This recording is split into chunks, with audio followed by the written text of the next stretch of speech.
Good morning.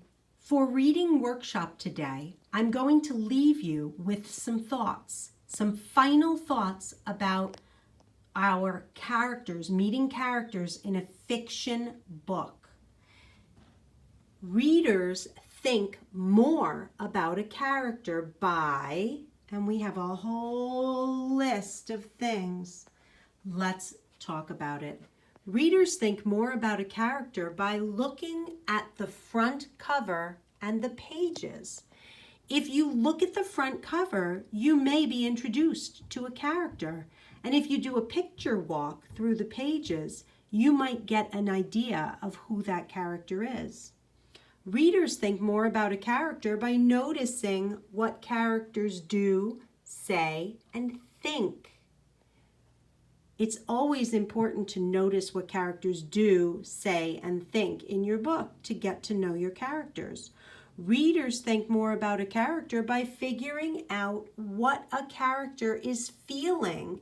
Is the character happy or sad? What's going on with the character? Readers think more about a character by noticing the expression on a character's face. The illustrations will show what that character is feeling. It's important to notice. If you notice feeling words used, sometimes they will say the word miserable, and you'll know that character's not happy. Readers think more about a character by tuning into other characters' expressions. If the other characters are putting their arm around the character or trying to make a character feel better, we then know for sure that character is sad. Tuning into the other character's expressions is helpful. Readers think more about a character by inferring what the character likes or dislikes. Inferring is a really big word, but basically it means taking all the clues you have about what has been said in the story and sort of making a guess about what the character likes and dislikes. If you see the character playing outside a lot, you know the character likes to be outside. Readers think more about a character by thinking about why a character does certain things.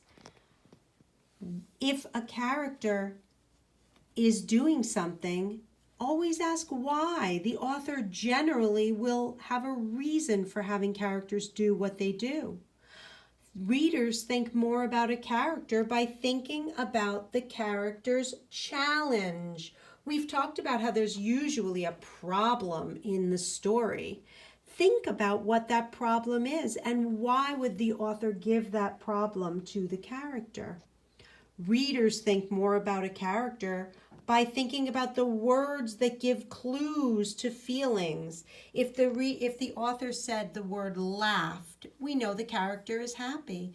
If the author uses the word frown, we know the character is not happy.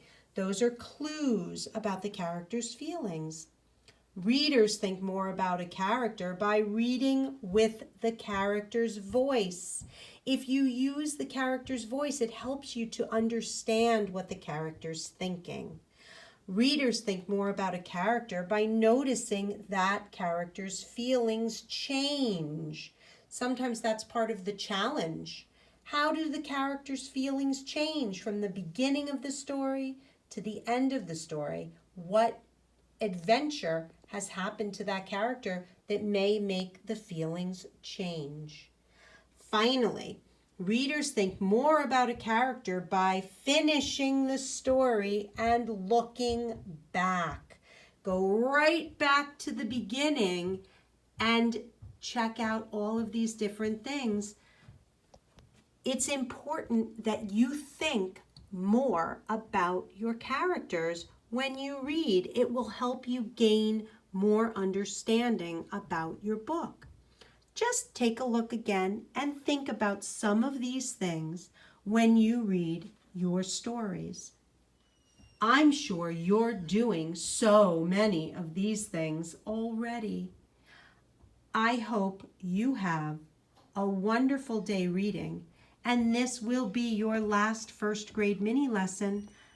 Please take some of the things that I've said and keep them in mind when you read over the summer. Have fun.